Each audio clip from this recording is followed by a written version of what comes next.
સત્પુરુષો જે કોપ કરે ને એને પુણ્ય પ્રકોપ કહેવાય. એ આપણા ઉપર કૃપા હોય ને તો જ આપણા ઉપર ક્રોધ કરે. આપણને વિશ્વાસુ માન્યા હોય તો જ ક્રોધ કરે, બાકી કરે નહીં.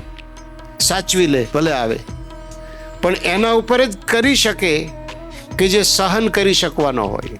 એટલે જ્યારે ક્રોધ કોઈ કરે ને, સત્પુરુષ જ નહીં કોઈનો પણ, ત્યારે સમજવું કે મારા ઉપર કૃપા થઈ છે.